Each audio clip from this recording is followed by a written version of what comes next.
அண்ணா கிடையாது சரி. உங்களோட பெயரை சொல்லி தானே. வணக்கம், என் பெயர் சீனா சார்வைக்கியன். நான் வடக்கு கிழக்கு மற்றும் 9 மாகாணத்தின் பட்டதாரிகள் வேலையற்ற பட்டதாரிகள் பிரச்சனை தொடர்பான ஒருங்கிணைப்பாளர்.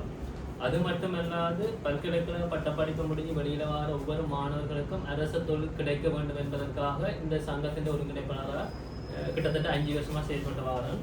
அந்த வகையில் உங்கள் எல்லாருக்கும் இன்றைக்கு தெரிஞ்சிருக்கும் அன்பாந்த வடக்கில் வாழ்கிற தமிழ் மற்றும் முஸ்லீம் பட்டதாரி மாணவ சகோதர சகோதரிகள், அதே போல் அவர்களுடைய பெற்றோர்கள் மற்றும் வடபகுதி மற்றும் அனைத்து பகுதிகளிலும் வர தமிழ் சகோதர சகோதரர்கள் மக்கள் அனைவருக்கும் இன்றைக்கு தெரிஞ்சிருக்கும் என்னென்னா, இன்றைக்கு எங்களோட தமிழ் இனத்துக்காக பாரிய ஒரு தியாகத்தினை மேற்கொண்ட முக்கியமான ஒருவருடைய நினைவு நாள் என்றது அனைவருக்கும் தெரிஞ்சிருக்கும். அந்த வகையில் நாங்கள் பட்டதாரிகள் வேலை வாய்ப்பு சம்பந்தமாக இந்த தொழில் வாய்ப்பு தொடர்பாக பட்டதாரிகள் உரிமை தொடர்பாக பல்வேறுபட்ட காலங்களாக கிட்டத்தட்ட தெரிஞ்சிருக்கும். உங்களுக்கு 90ஆம் ஆண்டு காலத்திலிருந்து தற்போது வரை பல்வேறுபட்ட ரீதியில் போராட்டங்களின் மத்தியில் தான் பட்டதாரிகளுக்கான தொழில் வாய்ப்பு பெற்றுக்கொள்ளப்பட்டது. உங்களுக்கு தெரிஞ்சிருக்கும் ஆரம்ப காலகட்டங்களில் பட்டதாரிகளுக்கு ஒரு மதிப்பு இருந்தது. அது உங்களுக்கு தெரிஞ்சிருக்கும். வடக்கு பொறுத்த வரைக்கும், வடக்கு கிழக்கு பொறுத்த வரைக்கும் அது மதிக்கப்பட்டமைக்கான காரணம் என்னென்னா, எங்களுக்காக ஒரு குரல் கொடுக்கறதுக்காக ஒருத்தர் இருந்தார், அவரோட சிலர் இருந்தனர். அந்த சந்தர்ப்பத்தில் பட்டதாரிகளை வச்சு அரசியல் செய்யவோ பட்டச்சார்ந்தலை வச்சு அரசியல் செய்யவோ எந்த ஒரு சந்தர்ப்பத்தையும் இடமளிக்கப்படையில. அப்படி அரசியல் செஞ்சாக்களும் அரசியலுக்காக பயன்படுத்தியாகலும் இல்லாது செய்யப்பட்டன என்ற விஷயம் உங்களுக்கு தெரிஞ்சிருக்கும். அதனால தான் இன்றைக்கு இந்த முக்கியமான நாளில் முக்கியமான தினத்தில் பட்டதாரிகள் பட்டச்சார்ந்ததில் அரசியலாக்கப்படுவதை எதிர்த்தும் அதனை அரசியலாக்கியவர்கள் யார் என்பதையும் அதனை தற்போது வரை அரசியலாக செய்து கொண்டிருப்பவர்கள் யார் என்பதை வெளியில கொண்டு வரதுக்காக தான் இன்றைய நாளை நாங்கள் தெரிவு செஞ்சனாங்க.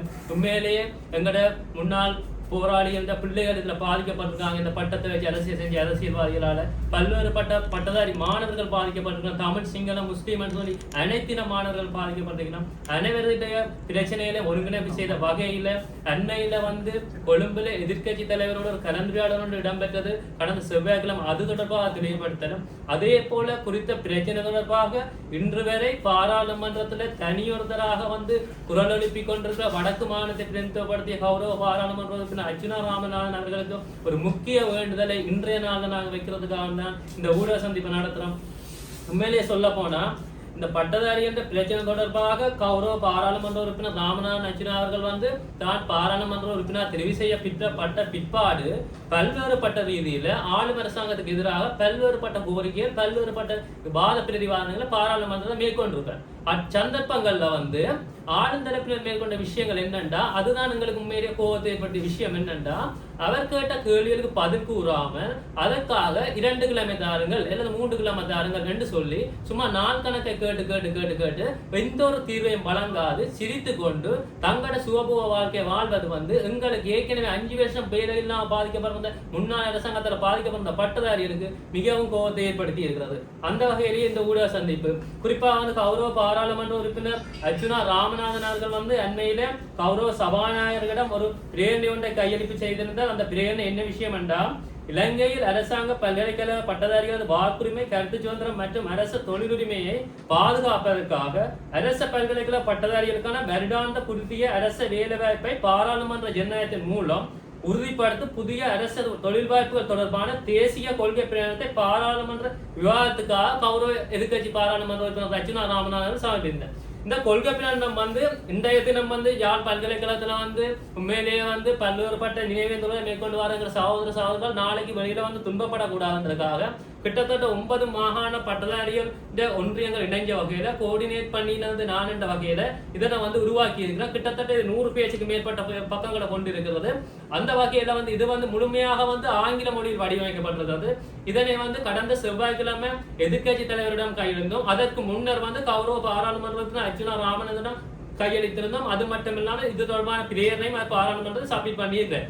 அப்ப கௌரவ எதிர்கட்சி தலைவரிடம் இதனை கொடுத்து கதைச்ச போது இதே வாய்ச்ச பார்த்த பிற்பாடு சொன்ன விஷயம் என்னன்னா, இந்த பிரேரணையில் இருக்கிற விஷயம், இந்த கொள்கையில் இருக்கிற விஷயம் ஒட்டுமொத்தமா இலங்கையின் கல்வி முறையில பாரிய ஒரு வளர்ச்சியை உண்டு பண்ணக்கூடியது. அதே போல நாட்டுக்கு பாரிய நன்மையை பெற்று தரக்கூடிய விஷயம் என்றதை ஏற்றுக்கொண்டதோட தனது பூரண ஆதரவு இந்த கொள்கை பின்னத்துக்கு பாராளுமன்றத்தில் இருக்கும் என்றும் கௌரவ பாராளுமன்ற உறுப்பினர் அர்ஜுனா ராமநாதன் அவர்கள் சமர்ப்பித்த அந்த பிரேரணையானது பூரண எதிர்கட்சிகளோட சப்போர்ட்டோட நிறைவேற்றுவது தன் ஒத்துழைப்பு இருக்கும் என்றும் அந்த கலந்துரையாடல் எங்களுக்கு வழங்கியிருந்தார். அதே போல இந்த கொள்கை பிரச்சார விவாதத்தை கௌரவ பாராளுமன்ற உறுப்பினர் ராம்நாத் அர்ஜுனா அவர்களை தைரியமாக பாராளுமன்றத்தில் மேற்கொள்ளுமாறும் வடக்கு கிழக்கு தழுவிய முழுமையான தமிழ் பட்டதாரிகளும் சரி முழுமையான தமிழ் மக்களும் சரி உங்களுக்கு ஆதரவாக இருப்பதோடு இதனை எந்த ஒரு பயமின்றி பாராளுமன்ற சாமி விவாதிக்குமாறும் கேட்டுக்கொள்வதோடு இந்த பிரேரணையில் உள்ளடக்கப்பட்ட விடயங்களாக பட்டதாரிகளுக்கான அபிவிருத்தி உத்தியோக நியமனம் பற்றியது. குறிப்பா அந்த விஷயம் தொடர்பா முதல்ல நாங்க மென்ஷன் பண்ணிக்கிறோம். அதாவது பட்டதாரிகளுக்கான அபிவிருத்தி நியமனமான 1994 கௌரவ சந்திரிகா குமாரதுங்க முன்னாள் ஜனாதிபதி கொண்டு வந்த அந்த நியமனத்தை கொண்டு வர சொல்லி போராட்டம் செஞ்சு அந்த நியமனத்தை உருவாக்க சொல்லி கத்தி குளறி ஆர்ப்பாட்டம் செஞ்ச கட்சியினர் அதற்கு தலைமை வகித்த நபர்கள் இன்றைக்கு ஆட்சி அதிகாரத்தில் இருக்கிறாங்க. குறிப்பாக கௌரவ ஜனாதிபதியாகவும் இருக்கின்றார். அப்ப அந்த சந்தர்ப்பத்துல அந்த நியமனத்தை கொண்டு வர சொல்லி போராட்டம் பண்ணி கத்தி குளர்மைக்கான காரணம் என்னன்னா பட்டதாரிகள் தொழில் வாய்ப்பு இல்லாம பாதிக்கப்படுறாங்க. அவங்களுக்கு உடனடியாக அரசு வேலை வழங்கப்படணும். ஆனா அவர்கள் உருவாக்க சொல்லி போராட்டம் செஞ்சு 2024 மட்டும் அந்த நியமனம் நல்ல நியமனமாகவும் பட்டதாரிகள் எதிர்காலத்துக்கானதாகவும் இருந்த நியமனம் இன்றைக்கு அவர்கள் கூறுவது போன்று கதிரை இல்லை, மேசை இல்லை, பதவியர் இல்லை, அது பட்டதாரிகளை எதிர்காலத்தை பாதிக்கிற நியமனமாக எப்படி மாறியது என்பதுதான் எங்களுக்கு பாரிய சந்தேகமா இருக்கு. அதாவது தாங்கள் ஆட்சிக்கு வரும் முன்னம் அந்த நியமனம் ஒரு குறித்த நியமனமானது பட்டதாரிகளுக்கும் சரி மக்களுக்கும் பயனுள்ள காணப்பட்டது. ஆனா ஆட்சி பீட மீறி ஆட்சி அதிகாரத்தை கைப்பற்றிய பிற்பாடு அந்த நியமனம் கூடாத நியமனம், அதாவது பயனற்ற நியமனமா மாறிவிட்டது. இது என்ன ஒரு பகுதியான கதை என்பதை கௌரவ ஜனாதிபதியிடம் நாங்கள் கேட்க விரும்புகிறோம். அதாவது உண்மையிலே ஒரு மனிதன் என்றா, அதாவது அவர் கூறுகிறார்கள் என்ன ஆளுங்கட்சியினர் ஏழை குடும்பத்தில் பிறந்து கஷ்டப்பட்டு படித்து பல்கலைக்கழகம் போய் இன்றைக்கு ஒரு ஜனாதிபதி அமர்ந்திருக்கிறார். அவருக்கு ஏழை மக்கள்கிட்ட கஷ்டம் தெரியும். நான் கௌரவ ஜனாதிபதியை கேட்க விரும்புகிறேன். உலகில் எத்தனையோ ஏழை குடும்பத்தில் பிறந்து வளர்ந்து ஜனாதிபதியான எத்தனையோ ஜனாதிபதியை நாங்கள் பார்த்துருக்கிறோம். அதே போல இந்தியா பிரதமரை பார்த்திருக்கோம், அதே போல கனடா பிரதமரை பார்த்திருக்கோம். அவங்க இப்படியான அரசியல் செயற்பாடு எந்த ஒரு நாட்டிலே மேற்கொண்டதில்லை. ஆனா நீங்க இலங்கையில இப்படி ஒரு செயற்பாட்டை மேற்கொண்டிருக்கீங்க. எப்படி தெரியுமா? அதாவது பட்டதாரிகளுக்கு வேண்டாந்த ஆட்சேபம் செய்யப்பட வேண்டும், பட்டதாரிகளுக்கு அரசனியான மரணாந்த அடிப்படையில் வழங்கப்பட வேண்டும். அது தொடர்பாக நீங்க கலைச்சதுக்கான குரல் பதிவு எங்களிடம் இருக்கிறது.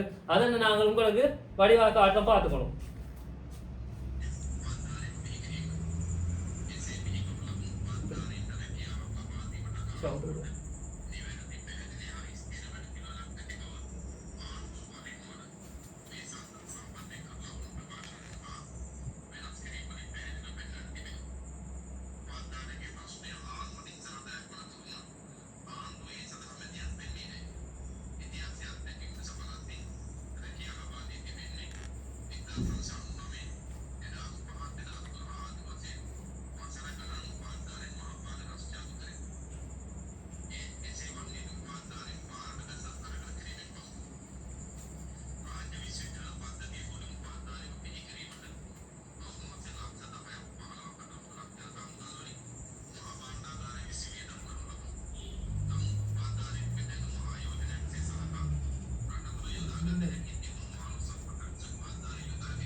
இதுல என்ன சொல்றாருண்டா, அதாவது கௌரவ ஜனாதிபதி 2018-19 காலப்பகுதியில் எதிர்கட்சி பாராளுமன்ற உறுப்பினர் இந்த சந்தர்ப்பத்தை சொல்லியிருக்காரு. என்னண்டா ஆளுங்கட்சியை பார்த்து கூறியிருக்கிறார், பட்டதாரிகள் மக்களுடைய வரிப்பணத்துல கிட்டத்தட்ட 15 லட்சத்துக்கு மேற்பட்ட பணத்துல வரிப்பணத்துல பட்டத்தை பெற்று வெளியில விதைக்க அவங்களுக்கு அரசாங்க தலையீட்டோட அரசு தொழில் வாய்ப்பு வழங்கப்படணும்.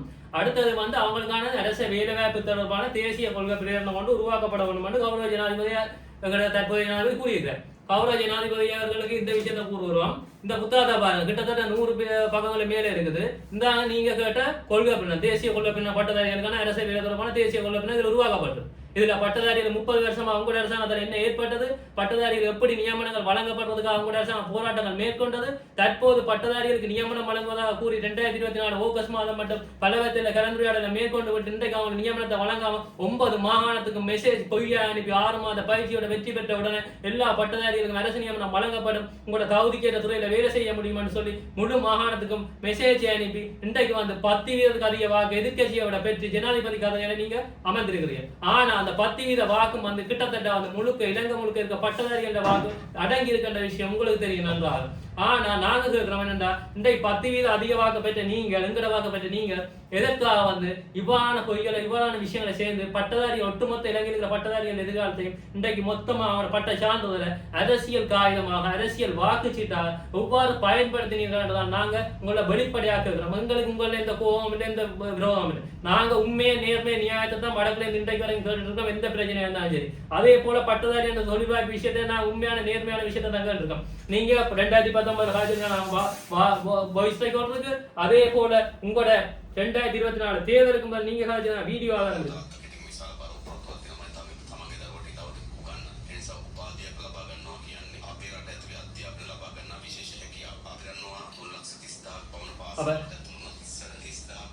இப்ப இதுல பாத்தீங்கன்னா சொல்ற 3 லட்சத்துக்கு கிட்ட பாடசாலை கல்வியை மேற்கொண்டு அதுல 30,000 பேர் தான் பல்கலைக்கழக கல்வி தேர்வு செய்யறாங்க. அவங்க வந்து சாதாரணமான ஏழை குடும்பத்தை சேர்ந்த மாணவர்களா இருக்கிறாங்க. அவங்களுக்கான தொழில் வாய்ப்பு வழங்கப்படணும், அவங்களுக்கான தீர்வு வழங்கப்படும். இப்படி பல்வேறுபட்ட குரல் பதிவுகள், பல்வேறுபட்ட ஆதாரங்கள் உங்களுடையதும் சரி, கௌரவ அமைச்சர் ஆளுங்கட்சி அமைச்சர் எல்லாத்தையும் இருக்கிறது எங்கள்கிட்ட. சரியா? அப்ப இது தொடர்பான அனைத்து ஆதாரங்களும் வந்து என்னிடம் காணப்படுகிறது. இதனை வந்து கௌரவ எதிர்கட்சி பாராளுமன்ற உறுப்பினர் அர்ச்சுனா ராமநாதன் யாழ்ப்பாணம் பெறுகின்ற சந்தர்ப்பத்தில் உடனடியாக இதனை நாங்கள் கையளிப்போம். இது தொடர்பான நீண்ட விவாத பார்லிமெண்ட்ல இடம்பெறணும். இது தொடர்பான நீண்ட பிரதிவாதம் இடம்பெற்ற பிற்பாடு பட்டதாரிகளுக்கான தேசிய கொள்கை, வேலைவாய்ப்பு சம்பந்தமான தேசிய கொள்கை உருவாக்கப்படணும். அது உருவாக்கப்பட்டு அதுக்கான வாக்கெடுப்பு பாராளுமன்றத்தில் உடனடியாக மேற்கொள்ளப்படணும்.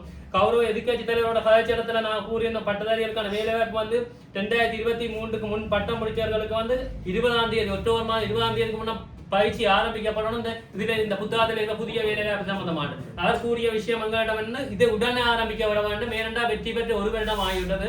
ஆனா இதுவரை உங்களுக்கு நியமனம் வழங்கப்படையில உடனடியாக உங்களுக்கான நியமனம் வழங்கப்படணும். என்னத்துக்காக 20ஆம் தேதி மட்டும் நீங்க கேட்குறீங்க? அப்ப கௌரவ எதிர்கட்சி தலைவருக்கு தெரிகிறது பட்டத்தின் மதிப்பு என்ன, பட்டதாரியின் மதிப்பு என்னன்ற விஷயம்.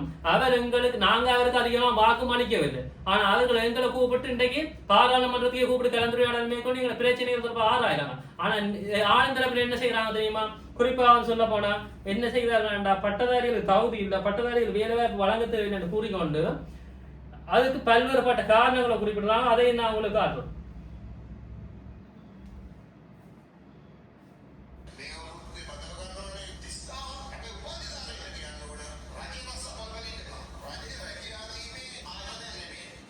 இவர் சொல்றார் என்னண்டா, இந்த கௌரவ அமைச்சர் சொல்றார் என்ன விஷயம்டா, பட்டதாரிகளுக்கு தொழில் வாங்க தேவை இல்லையா, பட்டதாரிகள் தொழில் வழங்குறதுக்கு வந்து அரசாங்கம் வந்து ஒரு தொழில் நிலையம் இல்லையான்னு சொல்றேன். கௌரவ அமைச்சருடைய கல்வி தகமை என்னன்றதான் எங்களுக்கு ரைட். இவர் சொல்ற பட்டதாரியை தொழில் வழங்கக்கூடாது, இவருடைய கல்வி தகுதி என்ன ரைட். இதே போல உங்களுடைய ஆளுங்கட்சி அமைச்சர்கள் மந்திரிமார்கிட்ட இருக்கிறது போன்ற போலி பட்டங்கள் எங்கள்கிட்ட இல்லை. சரியா? நீங்க வடிவாங்கிற பட்ட சான்றிதழ வேண்டி வடிவா பரிசோதித்து பார்க்கலாம், போலி பட்டமா உண்மை பட்டமானு. அதே போல போலியான கல்வி சான்றிதழ போலியான எந்த ஒரு ஆதாரமும் எங்கள்கிட்ட இல்லை. எங்கள்கிட்ட இருக்கிறது நாங்க கஷ்டப்பட்டு தோட்டம் செஞ்சு கூலி வேலை செஞ்சு ஒவ்வொரு மாகாணத்தை சேர்ந்த ஒவ்வொரு பிள்ளைகளும் இன்றைக்கு வரைக்கும் பட்டம் படிச்சு பட்ட படிப்போட வெளியில வரைக்கும் அவங்க முகத்துல இருக்கிற சந்தோஷம். ஆனா இன்றைக்கு நீங்க செய்கிற ஒவ்வொரு அரசியல் செயற்பாட்டாலையும் இல்லாம அவங்க எதிர்காலம் ஒட்டுமொத்தமா அழிஞ்சு போயிருக்கிறது. கடந்த 30 வருடமா இதே தான் நடந்திருக்கு. இப்ப நான் பிரேரணைக்கு வர முதலாவது சொன்ன சார், பட்டதாரிகள் அபிவிருத்தியோதினம் அந்த நியமனம் வந்து வழங்கப்படுறதுக்கு பல்வேறு போராட்டம் செய்து தற்போதைய ஆட்சியாளர்கள். ஆனா அவர்கள் கூறுவதை எதிர்காலம் பாதிக்கணும். அப்ப இன்றைக்கு அபிவிருத்தியோதில 2 லட்சம் பேர் வடக்கு கிழக்கு உட்பட 9 மாவட்டம் அபிவிருத்தியோதில 2 லட்சம் பேர் எதிர்காலத்துக்கான கேள்விக்கான பதிலை யார் சொல்றது? அவங்களுக்கான பதவிகள் இல்லை, அவங்களுக்கான அடிப்படையில அதாவது வந்து சேலரி ஸ்கேல் வந்து வருஷத்துக்கு வருஷம் வந்து அதிக அளவில் உயர்வது இல்லை.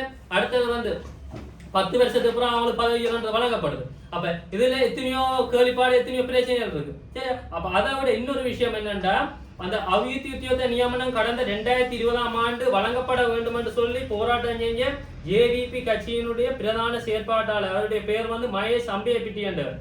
அவர் வந்து 2020ஆம் ஆண்டு புத்தகத்தில் தெளிவாக குறிப்பிடப்பட்டது பாத்தீங்கன்னா தெரியும்.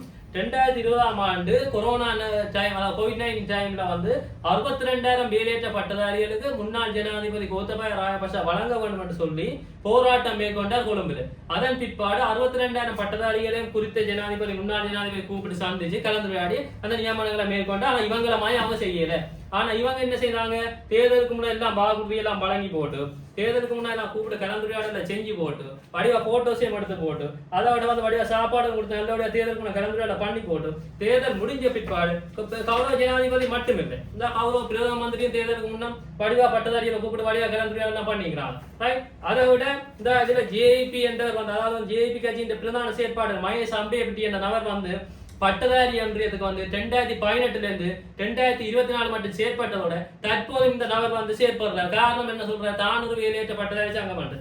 அப்ப இவரை நாங்க கேட்க விரும்புறோம், இப்ப வேலையேற்ற பட்டதாரி சங்கம் நீங்க கூறுறீங்க, ஆனா அப்ப இதுல நிக்கிறதா பதவியை பெற்றுக்கணும், அதாவது பணிப்பாளரா பதவி பெற்று இளைஞர் அமைச்சர் பணிப்பாளரா பதவியை ஏற்றுக்கொண்டு இந்த புகைப்படத்துல நிற்பது யாருன்றதை அவர்கிட்ட நான் கேட்க விரும்புறோம். அப்ப எப்படி நீங்க பட்டதாரி சங்கத்துல தலைவராக இருக்க முடியும், எப்படி நீங்க பட்டதாரிக்கு ஒன்றியத்துல பிரச்சனை கதைக்க முடியும்? அப்ப இதுல முற்றுமுழுதா தெரியுது என்னன்னா உங்களோட அரசியல் செயல்பாடு. இந்த பாருங்க, இதுல வந்து அந்த மகேஷ் அம்பேபட்டியன் என்றவர் கௌரவ பிரதம மந்திரியோட கல்வி அமைச்சில இறுதியா ஓகஸ்மான கலந்துரையாடல் மேற்கொண்டிருக்கிறார். அதுல என்ன சொல்லிக்கிறார் கல்வி அமைச்சர்டா, அனைத்து பட்டதாரி ஒன்றியத்தின் தலைவர் அதாவது பிரதிநிதிகளோட கலந்துரையாடல் இடம்பெற்றது. அதுல மகேஷ் அம்பேபட்டியை தலைவர் வைத்தது. அதோட சில பட்டதாரி மாணவர்கள் பங்கு பெற்றினார்கள். அவர்களோட பிரச்சனை ஆராயப்பட்டது. பட்டதாரிகளுக்கு தீர்வு ஆசிரியர் போட்டி பிரச்சனை மட்டும்தான். அப்ப நான் கேட்க விரும்புறேன், பணிப்பாளரா இருக்கிறவர் எப்படி பட்டதாரி சங்கத்துக்கு தலைவரா இருக்க முடியும்னு கௌரவ பிரதம மந்திரி பணிப்பாளரா வெயிட் பண்ற ஒருத்தர் வந்து எப்படி பட்டதாரிகள் ஒன்றியத்துக்கு தலைவரானார்ன்றதுக்கான பதிலை உங்களால வழங்க முடியும்? அதே போல பணிப்பாளரா இருக்கிற ஒரு நபர் வந்து முன்பு தேர்தலுக்கு முன்பு அனைத்து மாகாண பட்டதாரிகளுக்கும் பொய்யாக மெசேஜ் அனுப்பினார். 6 மாத பயிற்சியோட அனைத்து பட்டதாரிகளுக்கும் அரசு வேலை வழங்கப்படும். அது தொடர்பான வீடியோ ஆதாரம் இருக்கு. நான் அதையும் காரணம், இந்த நபர் தான் வழங்கினது 6 மாத பயிற்சியோட அனைத்து பட்டதாரிகளுக்கும் அரசு நியமனம் வழங்கப்படும்.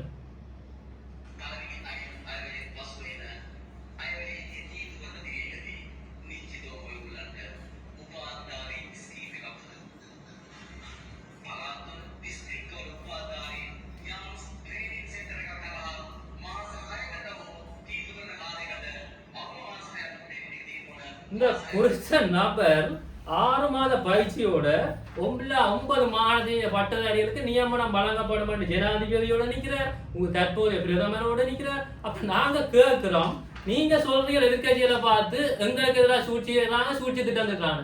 கௌரவ ஜனாதிபதி கௌரவ பிரதம மந்திரி வடக்கு கிழக்கு தவிர 9 மாநில பட்டதாரி அந்த தலைவர் என்றது இல்ல. நாங்க இருக்கிற வெளிப்படையாவே சூழ்ச்சி செய்கிறது யாருங்க? சூழ்ச்சி முழுமையா சூழ்ச்சி செஞ்சது 7 பட்டதாரி, 7 மாணவர்கள், 7 டேலண்ட், 7 பெற்றோர்கள், 9 மாநில தமிழ், சிங்கள, முஸ்லிம் அனைத்து மாணவர்களுக்கு சூழ்ச்சியை மேற்கொண்டது.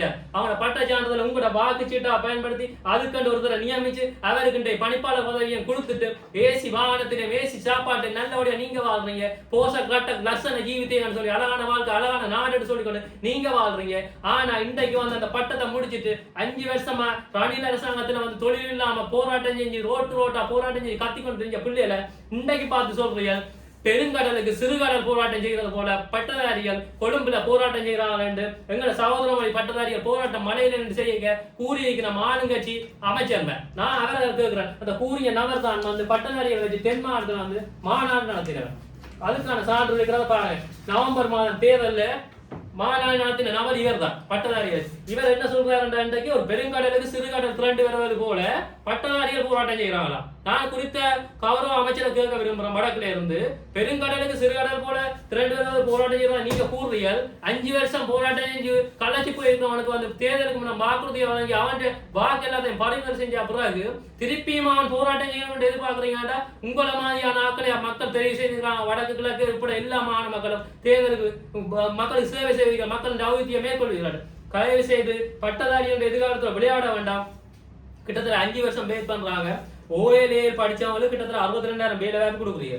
அதே போல வந்து தேசிய கல்வி மாணவர் ஒரு கொள்கை இருக்கு, படிச்சு முடிஞ்சு டிப்ளமா இருக்கு, வேலை வாய்ப்பு. நான் கேட்கிறேன், முடிஞ்ச ஜனாதிபதி கௌரவ பிரதம மந்திரி அனைவரும் கேட்கிறேன், முழுதான் நிப்பாடுங்க. OLA படிச்ச கொடுக்குற நியமனத்தை நிப்பாட்டிட்டு, தேசிய கல்வி கொடுக்குற டிப்ளமா நியமனத்தை நிப்பாட்டிட்டு, பட்டதாரிகளுக்கு முதல் நியமனத்தை அவங்களை விட அதிகூடிய சட்புள்ளியில அதிகூடிய பெருப்பல்ல மாவட்டம் மாகாணம் ரேங்க் எடுத்து பல்கலைக்கழகம் போயிட்டு வந்தா நாங்க கஷ்டப்பட்டு ஏலோயில் படிச்சு நாங்க ரேங்க் எடுத்து போயிட்டு வந்தா நீங்க என்ன செய்றீங்க?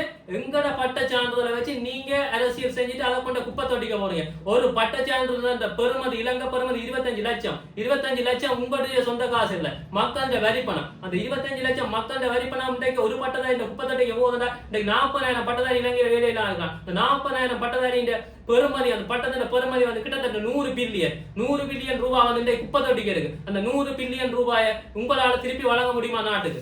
சரியா? அதே போல நாங்க இருக்கிறோம், ஜனாதிபதி சொல்ற அரசாங்கம் வந்து வேலைவாய்ப்பு வழங்குற ஸ்தாபனம் கிடையாது. ஜனாதிபதியை கேட்கிறோம், மக்களோட வரிப்பணத்துல 100 பில்லியன் ரூபாய் காசுல வந்து பட்டத்தை படிச்சு பட்டத்தை எடுத்துக்கொண்டு வந்தா மக்களுக்கு சேவை செய்ய வேண்டுமா, இல்ல தனியார் கம்பெனி முதலாளிமாருக்கு அந்த பட்டதாரிகள் சேவை செய்யணுமா? அதாவது மக்களுக்கு சேவை செஞ்சாதான் அந்த மக்களோட வரிப்பணத்துக்கு மக்களுக்கு திருப்பி செலுத்தக்கூடியா இருக்கும், மக்களுக்கு அபிவிருத்தி பண்ணக்கூடிய, அவனோட ஏழ்மையை ஒழிக்கக்கூடியாது. தனியார் கம்பெனி முதலாளி மேலுக்கு நீங்க அரசாங்கத்தின் காசை மக்களோட வரிப்பணத்தை வச்சு படிப்பிச்சு போட்டு அனுப்புறீங்க பட்டதாரி இல்லண்டா, அப்படியான ஒரு அரசாங்கம் தேவை அந்த நாட்டுக்கு. அதாவது வந்து மக்களோட வரிப்பணத்தை எடுத்து அரச பல்கலைக்கழகங்களை பட்டதாரிகளை படிப்பிச்சு அவங்கள வெளியேற்றிட்டு அவங்கள போய் தனியார் கம்பெனி முதலாளி மேலுக்கு சேவை செஞ்சு அவங்களுக்கு அடிமையாக வேலை செஞ்சு அவங்கள லாபத்தை பெற்றுக்கொள்ளட்டும், அவங்களுக்கு உதவி செய்யுங்க சொன்னா மக்களுக்கு உதவி செய்ய தேவை. நீங்க தனியார் கம்பெனிகளுக்கு உதவி செய்ய சொல்லுங்கடா நாங்க கேட்கிறோம். அனைத்து மக்கள்கிட்ட கேட்கிறோம். அனைத்து மக்கள் இதை பார்த்து அப்புறம் சொல்லுவாங்க பட்டதாரிகளுக்கு தொழில் கொடுக்கணும். நாங்க கேட்கிறோம் பட்டதாரிகளை தொழில் உங்களோட வரிப்பணத்துல நாங்க படிச்சு பட்டத்தை எடுத்துருவா. உங்களோட வரிப்பணத்துல படிச்சு பட்டத்தை எடுத்து வந்தா உங்களுக்கு சேவை செய்யாம நான் தனியார் கம்பெனிகளுக்கு சேவை செய்யறதா இருந்தா, தனியார் முதலாளிமாருக்கு சேவை செய்யறதா எப்படி நாட்டின் பொருளாதாரத்தை கட்டியிருக்க முடியும்? தனியார் கைக்கு தான் பணம் முழுக்க போக முடியும். தனியார் முதலாளிகள் மட்டும்தான் சௌசா வாழ முடிய முடியாது. மக்களோட ஏழ்மை முடியாது, மக்களோட தேவை நிறைவேற்றப்படாது. அதனால ஜனாதிபதி கௌரவ பிரதமர் சொல்றோம், இந்த தேசிய கொள்கை பின்னர் அறிமுகப்படுத்தப்பட்டது இருக்கிறது. இது பாராளுமன்ற கௌரவ எதிர்க்கட்சி பாராளுமன்ற அர்ச்சுனா ராமநாதன் சமர்ப்பிக்கப்பட்டிருக்கிறது. இதுல 3 வருஷத்துல இதுல குறிக்கப்பட்டபடி பட்டதாரிகளுக்கு தொழில் வழங்குற சந்தர்ப்பத்துல கிட்டத்தட்ட நாட்டின் வருவாயில 120 பில்லியன் ரூபாய் அதிகரிக்கும். அதை விட வந்து இதுல கல்வித்துறையில் என்னென்ன மாற்றங்கள் செய்யப்படும் ஒவ்வொரு விஷயம் நான் வாசிக்கிறேன். பட்டதாரிகளுக்கான ஆசிய நியமனம் தொடர்பான அந்த பட்டதாரிகளுக்கான அபிவிருத்தி நியமனம் ஆசியம் 2 எங்களுக்கு வேண்டாம். அதனால நாங்க கேட்டு போராட்டம் செய்யவும் இல்லை, செய்ய விரும்பவும் இல்லை. நாங்க கேட்கறது என்னன்னா நாட்டின் வருவாய் அதிகரிக்க, நாட்டின் மக்கள் ஏழ்மையோடுக்கு தான் தொழிலை கேட்கிறோம். சொகுசா இருந்து வாழ்றதுக்கு பயனில்லாத, நாட்டுக்கு பயனில்லாத அபிவிருத்தி நியமனத்தையும் ஆசிய நியமனத்தை நாங்க கேட்கிறோம். சரியா? ஆசிய நியமனத்தை நாங்க ஏற்க மாட்டோம். அது காரணம் என்னண்டா, நான் முன்பு குறிப்பிட்டது போல கல்வி அமைச்சர் வந்து தனது செயலகத்துல எங்களை பேக்காட்டின குறித்த நபருடன் கலந்துரையாடல் மேற்கொண்டு பட்டதாரி ஒன்றியத்தை சாராத ஒரு நபரோட கலந்துரையாடல் மேற்கொண்டு பட்டதாரிகளுக்கு தங்களோட கட்சி ஆதரவாக இருக்கிறோம் ஜேபி கட்சியை சேர்ந்த பெண் பிள்ளைகள் ஆண் பிள்ளைகள் இருக்கிறார், இவர்களோட கலந்துரையாடல் மேற்கொண்டு விட்டு எங்களுக்கு ஆசிய நியமனம் தான் தேவை, எங்களுக்கு அதுதான் தீர்வு சொன்னா வடக்கு கிழக்கு உட்பட 9 பட்டதாரிகள் இதுல முற்றுமுழுதான் நிறைவேறுகிறோம். இதுல எங்களுக்கு எந்த ஒரு நம்பிக்கையும் இந்த நியமனத்தை வழங்குறதா இந்த பரீட்சை எழுதி எங்களுக்கு கடைசியோட நம்பிக்கை இருக்காது. இதுல வந்து அரசியல் தலையிடல் இல்லாம எங்களால் உள்ளுக்க போக முடியாது. இந்த விஷயம் திட்ட தெளிவா தெரியுது. இது ஒரு அரசியல் கலந்துரையாடல், ஒரு கல்வி அமைச்சில எப்படி அரசியல் கட்சியை சேர்ந்தவர்களை வச்சு கலந்துரையாடல் மேற்கொள்ள முடியும் என்று கௌரவ பிரதம மந்திரி நான் கேட்கிறோம். ஒரு கல்வி அமைச்சுன்றது வந்து சுயாதீனமா இயங்க வேண்டிய ஒரு அமைச்சு. அதுல எப்படி அரசியல் தலைவர்கள் அரசியல் கட்சியை சேர்ந்தவர்களை வச்சு உங்களால் கலந்துரையாடல் மேற்கொள்ள முடியும்? உண்மையிலேயே போராட்டம் செஞ்ச பட்டதாரி ஒன்றியங்களை கலந்துரையாடல் கூப்பிடாம உங்களோட கட்சியை சேர்ந்தவர்கள் மட்டும் எப்படி கூப்பிட்டு கலந்துரையாடல் மேற்கொள்ளலாம். ஆக இந்த 2 நியமனங்கள் தேவை, அபிவிருத்தி நியமனம் தேவை, ஆசிய நியமனம் தேவை. கௌரவ ஜனாதிபதி பாராளுமன்றத்துக்கு பட்டதாரிகள் பலவற்ற பாராளுமன்ற ரவுண்ட் அப் போராட்டம் செய்ய பார்லிமெண்ட்டுக்கு போய் வர வச்சு கடைசியில வந்து உரையாற்ற யாராவது ஒரு எதிர்கட்சி பாராளுமன்ற உறுப்பினர் கதிரையில இருந்து ஒழுங்கி கூறுங்க பட்டதாரிகளுக்கு அரசு நியமனம் வழங்க வேண்டும். அப்ப நான் கௌரவ ஜனாதிபதியை கேட்க விரும்புறேன், நீங்க தேர்தல்ல வெற்றி பெற்ற பிற்பாடு பாராளுமன்றத்துக்கு போய் கேட்கறிய கதிரையை விட்டு ஒலிம்பிக் கேளுங்க யாராவது ஒரு பட்டதாரிக்கு அரசு நியமனம் வழங்கப்பட வேண்டும் என்று. அப்ப நான் கேட்கிறேன், உங்களோட ஆளுங்கட்சி அமைச்சர் வந்து கதைச்சதை கேட்கிறேன்.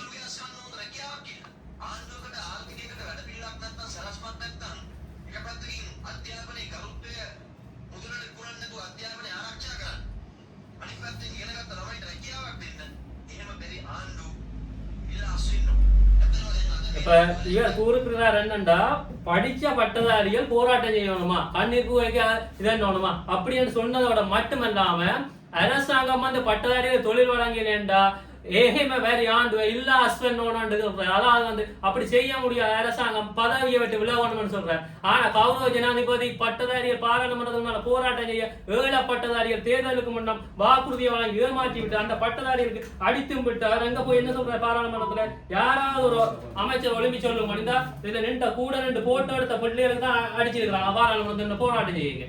அப்ப நான் கேட்கிறேன், இப்படி உங்களோட நின்றாங்களுக்கு அடிச்சு போட்டு நீங்க போய் பாராளுமன்றத்துக்கு கேட்கறீங்க என்ன?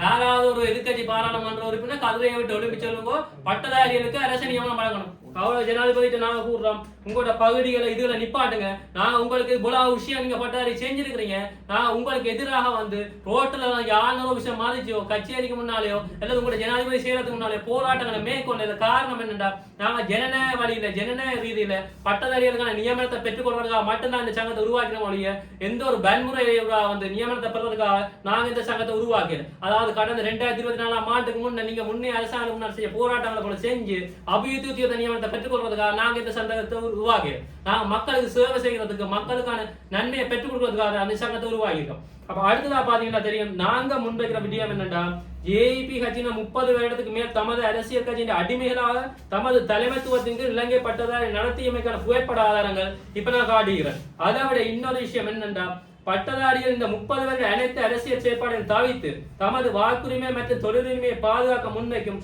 புதிய அரச வேலைவாய்ப்பு தொடர்பான தேசிய கொள்கை பிரகடனம் கௌரவ எதிர்கட்சி பாராளுமன்ற சமர்ப்பிக்கப்பட்டது. அந்த பிரகடனம் உள்ள விஷயங்கள், அந்த புதிய வேலைவாய்ப்புகள் என்னென்னது பார்ப்போம். அரசாங்கத்தால் அறிமுகப்படுத்தப்பட்ட 7 புதிய திட்டங்கள், அதாவது அரசாங்கம் 7 புதிய திட்டங்களை அறிமுகப்படுத்தி அதுல வந்து ஒன்று கிளீன் ஸ்ரீலங்கா, அதே போல வந்து கவர்மெண்ட் செக்டர் டிஜிட்டலைசிங் ப்ரோக்ராம், அதே போல வந்து ரூரல் பாவர்ட்டி ரீபில்டிங் ப்ரோக்ராம், அதே போல வந்து கிரீன் எக்கனாமி ப்ரோக்ராம், அதே போல வந்து tourism and cultural development programme, அதே போல வந்து கோகனட் ரீபிளான்டிங் ப்ரோக்ராம், அதே போல வந்து சோலார் எலக்ட்ரிக் பவர் ப்ரோக்ராம். இந்த 7 திட்டங்கள்ல உள்ள அடிப்படையில இதனை நடைமுறைப்படுத்துறதுக்கு நீங்க கொண்டு வந்த இம்ப்ளிமெண்ட் நடைமுறைப்படுத்துறதுக்கு நாங்க 7 புதிய தொழில்வாய்ப்புகளை உருவாக்கிக்கிறோம். உதாரணமா எடுத்துக்கொண்டா கிளீன் ஸ்ரீலங்கா ப்ரோக்ராம்ல ரீஜனல் ரிசோர்ஸ் மேனேஜ்மெண்ட் செக்டர் ஒன்றை கிரியேட் பண்ணிக்கிறோம். அதுல வந்து ப்ரோக்ராம் ஆபீசர் கிரேட் 3 பன்னெண்டு ஒரு போஸ்டிங்க கொடுத்து அதுக்கு கல்வி தகுதி வந்து பிஏ அதர் டிகிரி கார் வந்து அதை இணைஞ்சு கொள்ள முடியும் என்றும், பைனான்ஸ் காருக்கு அதில் இணைய முடியாதுன்னு சொல்லியும் ஒவ்வொரு துறைக்கும் ஒவ்வொரு பிரிவுக்கும் என்னென்ன தகுதி என்னென்ன வேலை வாய்ப்புன்றதை நாங்க 9 மாகாணம் தீர்மானிச்சு ஒரு வேலை வாய்ப்பு தொடர்பான தேசிய கொள்கை பிரகடனத்தை உருவாக்கி இருக்கிறோம். இதுல ஒவ்வொரு கொள்கை பிரகடனத்திலையும் கிளீன் ஸ்ரீலங்கா திட்டத்தில் என்னென்ன ப்ராஜெக்ட் கொண்டு வரணும், அடுத்த டீடைலைசிங் என்னென்ன ப்ராஜெக்ட், அடுத்தது வந்து பவர்ட்டி அதுல என்னென்ன ப்ராஜெக்ட், கிரீன் எக்கனாமி அதுல என்ன ப்ராஜெக்ட் செய்யப்பட வேண்டும், ஒவ்வொரு விஷயமும் தெளிவாக அதுல குறிப்பிடப்பட்டிருக்கு. இதுல சொல்ல போனா கௌரவ ஜனாதிபதி மற்றும் கௌரவ பிரதம மந்திரி மற்றும் ஆளுந்தரப்பு வடக்கு கிழக்கு சேர்ந்த அமைச்சர்மார்களுக்கு குறிக்கோள்றாம். இதுல பட்டதாரிகளுக்கு எவ்வாறு ஆட்சேபி செய்யப்பட வேண்டும் என்று தெளிவா தெளிவா ஸ்டார்ட் பண்ணப்பட்டிருக்கு. எப்படி என்றா ஷெட்யூல் பண்ணப்பட்டிருக்கு. 2023 12-31 முன்ன டிகிரி முடிச்சாங்களுக்கு 2025 10-20 ட்ரைனிங் ஸ்டார்ட் பண்ணப்பட்டு 2026 4-20 அந்த ட்ரைனிங் முடியும். அதாவது புதிய கொள்கை பிரகடனத்தில் உருவாக்கப்பட்ட தொழில் வாய்ப்பு. அதன் பிற்பாடு 2026 4-23 அவங்களுக்கு நிரந்தர நியமனம் வழங்கப்படணும். குறிப்பா 14,000 பட்டதாரிகள் முதலாக 2025 அக்டோபர்ல இருந்து அரசு துறைக்கு உள்ளெடுக்கப்படணும், பயிற்சிக்கு உள்ளெடுக்கப்படணும் என்ற விஷயம் இதுல திட்ட தெளிவாக குறிப்பிடப்படுது. நாங்க சொல்றோம் என்னண்டா, அதன் பிற்பாடு ஒவ்வொரு வருட அடிப்படையில எபெக்டிவ் வச்சுக்கொண்டு குறிப்பா 5000 பட்டதாரிகளாக வந்து ஒவ்வொரு வருட அடிப்படையில இந்த ப்ரோசஸ நடைமுறைப்படுத்துங்கன்றதை திட்ட தெளிவாக குறிப்பிடலாம். இதுல ஆசிய நியமனங்களுக்கு தேவையில்லை, அபிவிருத்தி நியமனம் தேவையில்லை, எங்களுக்கு தேவை இந்த கொள்கை பிரகடனத்தில் இருக்கிற நாங்க குறிப்பிடப்பட்டுள்ள 9 மாநிலங்கள் உருவாக்கியுள்ள இந்த நியமனத்தை தான் நாங்க விரும்புறோம். இதுல எபெக்டிவ்ல கிட்டத்தட்ட 14,000 பட்டதாரிகள் தான் முதற்கட்ட உள்ளிக்க போறீங்க. ஆனா நீங்க கோத்தபாய அரசாங்கத்துக்கு 62,000 பட்டதாரியை உள்ளிருப்ப செய்து போராட்டம் செஞ்சு 62,000 பேரை கொண்டே போடுறீங்க. நாங்க முதற்கட்டமா கேட்கறது மிஞ்சி போன ஒரு 14,000 பட்டதாரிகள் மட்டும்தான். சரியா? இந்த 14,000 பட்டதாரிகள் ஒவ்வொரு டிஸ்ட்ரிக்டும் எவ்வளவு என்றதும் அனலைஸ் பண்ணிக்கிறோம். அதாவது குறிப்பா பாத்தீங்கன்னா ரிங்கோவலி டிஸ்ட்ரிக்ட்ல வந்து கிட்டத்தட்ட 7 செக்டர் பாவப்படுத்தப்பட்டிருக்கு. அதுக்கான மாதிரி கார்டு உருவாக்கப்பட்டிருக்கு. முதலாவது செக்டர்ல வந்து அதாவது வந்து ரீஜனல் கவர்மெண்ட் செக்டர் டீடைலைசிங் ப்ரோக்ராம்ல வந்து கிட்டத்தட்ட முதல் 80 பேரை வந்து அந்த டிஸ்ட்ரிக்ட்க்கு போடுறோம். அதுல எத்தனை ஏஜிஓஸ் இருக்குதோ அதன்படி கால்குலேட் பண்ணி அதை பிரிச்சு இந்த 500 பேரை வழங்க கூடுறோம். அப்ப கிட்டத்தட்ட வந்து ஒரு பிரதேச செயலத்துக்காக புதிதாக நியமிக்கப்படுற உத்தியோகம் வந்து கிட்டத்தட்ட ஒரு 4-5 பேரா தான் இருக்கு. அது தொடர்பான திட்ட தெளிவாக குறிப்பிடப்படுற பாத்தீங்கன்னா தெரியும். Model vacancy of Jaffna district 506 பாருங்க. டிவிஷனல் செக்ரட்டரி டிவிஷன் 17, அப்ப நியூ ஜாப் சந்தர்ப்பம் புதிய வேலைக்கான சந்தர்ப்பம் வந்து 7. அப்ப number of new employments into the divisional secretary 506 வந்து ஈக்குவேஷன் பண்ணி பார்த்தா ஃபைனலா பிரிச்சா கிட்டத்தட்ட 30 பேர் வருது ஒரு பிரதேச செயலகத்துக்கு. அப்ப ஒரு பிரதேச செயலகத்துக்கு 30 பேர் வந்து அந்த 7 ஜாப்புக்கு வந்து பகிரப்படுறாங்க. அப்ப பகிரப்படைக்க வந்து கிட்டத்தட்ட 4-5 பேர் தான் ஒரு பிரதேச செயலகத்துக்காக வந்து புதிய தொழிலுக்காக வந்து உள்ளிருக்கப்படுறாங்க. அப்படி இருக்கேங்க ஜனாதிபதி கூறுவது போல இங்க எங்க பல்க் பிட்டிங் இருக்குது, இங்க எங்க தொகைக்கணக்கான ஆட்சேபம் இருக்குது. நீங்க கேட்டு போராட்டம் செஞ்சா தொகைக்கணக்கான ஆட்சேபம் தவிர இதுல எந்த ஒரு தொகைக்கணக்கான ஆட்சேபம் இல்லை. அடுத்தது இன்னும் ஒன்று வடக்கு கிழக்குல இருக்க அரசு அதிகாரிகளும் சரி ஆளுங்கட்சியினரும் சரி சொல்ற விஷயம், அவங்க மாதிரி படிச்சாங்களா படிக்கலான்னு தெரியாது. இதுல பாத்தீங்கன்னா தெரியும் IMF பற்றி சொல்றாங்க, இன்டர்நேஷனல் மானிட்டரி பற்றி. அப்ப நான் கேட்கறதுல தெளிவா போடுறாங்க, an international organization that promotes global economic growth and financial stability, encourage international trade and reduce poverty. அதாவது வந்து அவங்க வந்து பணத்தை வணங்குறாங்க. நாட்டுக்கு என்னத்துக்கு கிராமத்தில் இருக்கிற ஏழ்மையை மக்கள் நாட்டில் இருக்கிற ஏழ்மையை ஒழிச்சு அதை டெவலப் பண்றதுக்கு அதை பண்ற வணங்குறாங்க ஒழிய அதை எப்படி முகாமை செய்யணும், அதை எப்படி நடைமுறைப்படுத்தணும் என்ற விஷயத்தை தீர்மானிக்கிறது முழுக்க அரசாங்கம் தான். அவங்க சொல்ல எந்த ஒரு இடத்துலயும் IMF சொல்லல, அரச ஊழியர்கள் உள்ளிருக்காத இவங்க இருக்காது அவங்க இருக்காது எந்த ரூல்ஸும் வாங்க போடல. நாட்டில் இந்த கொள்கையை நடைமுறைப்படுத்தி இந்த கொள்கையை நடைமுறைப்படுத்தான்னு IMF சொல்லல. IMF சொன்னது வந்து நீங்க எங்கிட்ட கடன் பண்றீங்கன்னா அந்த நிதியை சரியான முகாமை செய்யுங்க. ஆனா நீங்க தனியாமப்படுத்துறது எல்லாமே செய்யறது வந்து IMF சொன்னது என்று சொல்லி பலர் வந்து கல்லூரி அடிக்கிறாங்க. ஆனா IMF வந்து தெளிவா அவங்களோட கொள்கை லோகோவிலே தெளிவா போட்டுருக்காங்க, தாங்கள் வந்து ஏழ்மையை ஒழிக்கிறதுக்காக தான் பணத்தை வழங்குறவன்றதை தாண்டி எந்த ஒரு அரசாங்கத்துக்கு வந்து ரூல்ஸ் அண்ட் ரெகுலேஷன் வந்து அப்படி பண்ணி இப்படி பண்ண எந்த ஒரு இது வந்து IMF சொல்லுது. இதுல வந்து IMF இந்த பிரச்சனையை தீர்க்கிறதுக்கான இது சொல்யூஷன் இருக்குது. பாத்தீங்கன்னா தெரியும், அதாவது வந்து எக்ஸ்டர்னல் டிகிரி கோர்ஸ் வந்து கிட்டத்தட்ட உங்களுக்கு தெரியும் 25 வயசுக்கு முன்னம் படிக்கணும் சொல்லி இதுல ரூல்ஸ் போட்டிருக்கோம். ஏனென்றா வயதில் இல்லாம எக்ஸ்டர்னல் டிகிரி படிக்கிறதால தான் அந்த டிகிரிக்கான வேல்யூ வந்து குறைஞ்சிருக்கு. இப்ப எக்ஸ்டர்னல் டிகிரிக்காக வந்து இலங்கையிலேயே வந்து என்ன செய்றாங்கன்னா இன்டர்னல் டிகிரி எக்ஸ்டர்னல் டிகிரி ரெண்டையும் வந்து இலங்கைக்கு மார்க்கெட் பண்றாங்க. ஒரு 1 லட்சம் ரூபாய் 2 லட்சம் ரூபாய் தங்களை அரசியலாவது சம்பாதிக்க. நாங்க சொல்றோம் 10 லட்சம் 15 லட்சம் ரூபாய் அந்த கோர்ஸ் பீஸை உயர்த்தலாம். அதுக்கு காரணம் என்னன்னா கிட்டத்தட்ட 77,000 முதல் 1,95,000 வரை சேலரி எடுக்கிற புதிய ஜாப்பை நீங்க அவங்க வழங்கிக்க கிட்டத்தட்ட வந்து நாட்டுக்கு ஒரு பட்டதாரியால ஒரு வெளிவாரி பட்டதாரியால வர போறா வருவே வந்து 10 லட்சத்துக்கிட்ட இருக்கும். அப்படி பாக்க வந்து கிட்டத்தட்ட 100 பேர் அந்த டிகிரியை படிச்சாங்கன்னா கிட்டத்தட்ட 100 மில்லியன் நாட்டுக்கு கிடைக்கும். அப்ப நீங்க வந்து ஒரு நல்ல ஒரு சேலரி ஸ்கேலோட ஒரு ஜாப் எக்ஸ்டர்னல் இன்டர்னல் டிகிரி கொடுக்க வெளிவாரி பட்டம் படிக்கிறாங்க எண்ணிக்கை கூடும், அதுக்கான மார்க்கெட் கூடும். மார்க்கெட் கூட IMF வந்து சொல்லாது இதை செய்யாத இந்த ப்ரோசஸ் நட்டம் பெறும் அப்படி அப்படின்னு சொல்றதுக்கு வாய்ப்பே இல்லை. அதே போல நான் சொன்ன மாதிரி ஒரு பக்கத்துல கிட்டத்தட்ட 100 மில்லியனுக்கு மேல கோர்ஸ் ஃபீஸை உயர்த்தி எக்ஸ்டர்னல் டிகிரியை டெவலப் பண்ற அதால ஒரு வருவாய் கிடைக்க போகுது நாட்டுக்கு. அதே போல இன்னொரு புறம் வந்து பாத்தீங்கன்னா இந்த புதிய வேலை திட்டத்தை புதிய ப்ராஜெக்ட்களை கொண்டு வந்த அரசாங்கம் கிளீன்ஸாக கொண்டு வந்தா இன்றைக்கு பாத்தீங்கன்னா தெரியும் வடக்கு கிழக்கு அனைத்து மாகாணங்கள்ல இருக்கிற அனைத்து கச்சேரியில அதாவது மாவட்ட செயலாளா இருந்தாலும் சரி பிரதேச செயலாளா இருந்தாலும் எங்க அந்த கிளீன் திட்டம் நடைமுறைப்படுது. அதுக்கான ஊழியர் படையணி இல்லை. ஒரு புதிய திட்டம் புதிய இம்ப்ளிமெண்ட் பெறுதா இருந்தா அதுக்கான ஊழியர் படையணி ஒவ்வொரு பிரதேச ஒவ்வொரு மாவட்ட செயலத்திலும் பேச்சிருக்கணும். இதை வந்து முன்னாள் ஜனாதிபதி மஹிந்த ராஜபக்ச செஞ்சார், முன்னாள் ஜனாதிபதி சந்திரிகா குமாரதுங்க செஞ்சார், அதே போல முன்னாள் ஜனாதிபதி எல்லாரும் செஞ்சாலும் ஒவ்வொரு புதிய இம்ப்ளிமெண்ட் வரைக்கும் புதிய அதிகாரிமார்களை ஒவ்வொரு பிரதேச செயலம் மாவட்ட செயலம் கிராம செயலம் வந்து ஒவ்வொரு இடங்களை நியமிச்சாங்க. அது நியமிச்சதுக்கான காரணம் என்ன, அதை தாங்க கொண்டு வர புதிய செயற்திட்டங்களை நடைமுறைப்படுத்துறதுக்கு கீழ்மட்டத்தில் செயற்படுறதுக்கு அரச ஊழியர்கள் தேவை.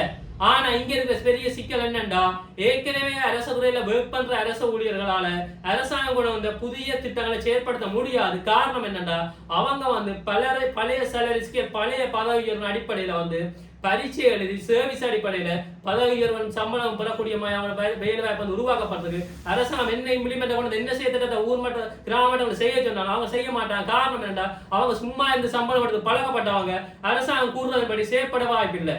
ஆகவே தான் நாங்க சொல்றோம் நாட்டுல வருவாதிகளுக்கும் நாட்டுல பொருளாதார கட்டியெழுப்போன 2028 முன்னம் நாடு பெற்ற கடனை திருப்பி அடையணும்டா புதிய ஒரு ஊழியர் படையணி வந்து நீங்க கொண்டு வந்த திட்டங்களை நடைமுறைப்படுத்துறதுக்கு பிரதேச மட்டத்துல அறிமுகப்படுத்தப்பட்டு உள்வாங்கப்பட வேண்டும். அதுக்கு தான் சொல்றோம் இந்த 14,000 பட்டதாரியை உள்ளீட்டு செய்யுங்க, 3 வருஷத்துல 120 பில்லியன் ரூபாய் லாபம் பெறும். அதுக்கான எல்லா ப்ரோசஸும் எல்லா விஷயங்களும் இதுல இருக்குது. இப்ப ஒட்டுமொத்தத்துல பார்க்க போனா 2028 ஆண்டு வந்து நீங்க IMF கடனை திருப்பி கொடுக்கணும்டா அதுக்கான சரியான வந்து முறையான ப்ரோசஸ் வந்து அரசாங்கத்தில் எடுக்கணும். நீங்க இப்படியே பட்டத்தை கொண்ட குப்பை தொட்டிக்க போட்டீங்கன்னா 100 பில்லியன் நட்டம் ஏற்பட்டது. தற்போது படிச்சுட்டு இருக்கிற மாணவர்களுக்கு வீணா செலவுக்கு அவ்வளவு காசு செஞ்சா அது இந்த 10 மடங்கு 1000 பில்லியன் அதிகரிக்கும். அப்ப இந்த வகையில நாங்கள் கூறிக்கொள்றோம் அரசாங்கத்துக்கு என்னன்னா இதுல தெளிவா இருக்குது. 2027 என்ன மாதிரி நாடு அரசாங்கம் பொருளாதார பிரச்சனை எதிர்கொள்ள போகுது, 2028 IMF பெற்ற கடனை எப்படி அடைக்க போகுது, இந்த ப்ராசஸ செய்ய முடியலையேண்டா தனியார் பல்கலைக்கழகம் மூடுறதுக்கான வாய்ப்பு ஏற்படும். அதன் பிற்பாடு தற்போது பாடசாலையில படிச்சிருக்கிற எங்களோட அப்பாவி தாய் தந்தை என்ற பிள்ளைகள் நாளை பல்கலைக்கழகத்தை விரும்ப மாட்டாங்க. ஏனென்றா அந்த படிப்புக்கான வேல்யூ ஓஏலையில் படிச்சாக்களை விட கீழ்மட்டத்துக்கு கொண்டு போய்க்கலாம். அதான் உண்மையான ஒரு அறிவிப்பான விஷயம். என்னண்டா கௌரவ ஜனாதிபதியும் சரி கௌரவ பிரதம மந்திரி சொல்றா என்னண்டா பட்டதாரிகளுக்கான தொழில் வாய்ப்பு ஓஏலையில் படிச்சாங்களோட போட்டி பரீட்சை எழுதுங்க. நாங்க கேட்கிறோம் ஓஏலையில் படிச்சாங்களோட போட்டி பரீட்சை எழுதுறதுக்கு 4 வருஷம் யூனிவர்சிட்டிக்கு போய் என்னதுக்கு அவன் படிக்கணும்? 4 வருஷம் அந்த பல்கலைக்கழகத்தில் படிக்கிற விரிவுரையாளர்கள் என்னத்துக்கு நீங்க சம்பளம் கொடுக்கணும்? அது அவ்வளவு ஸ்டாஃப் மாதிரி அவங்க செலவழிக்கிறீங்க.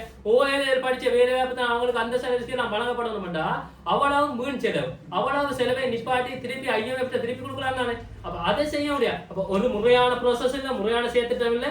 அங்க அதுக்கான பிரதான காரணம் என்ன? ஆளுந்தரப்புல பிடிக்கிறார்கள் கல்வி அறிவின்றதோ அது தொடர்பான நிமிடத்துவம் 10ஆம் இருக்கிறதா சரியா? அப்ப இந்த விஷயத்தை நான் தெளிவா சொல்றதோட அடுத்தது அதனை முறையாக நடைமுறைப்படுத்தவும் மக்களை ஏழ்மையிலிருந்து மீட்கவும் 9 மாகாண பட்டதாரி சங்கம் மற்றும் பல்வேறு மனமுண்டு அடிப்படை அரசு தொழில் வாய்ப்பு நான் உங்களுக்கு குறிப்பிட்டேன்.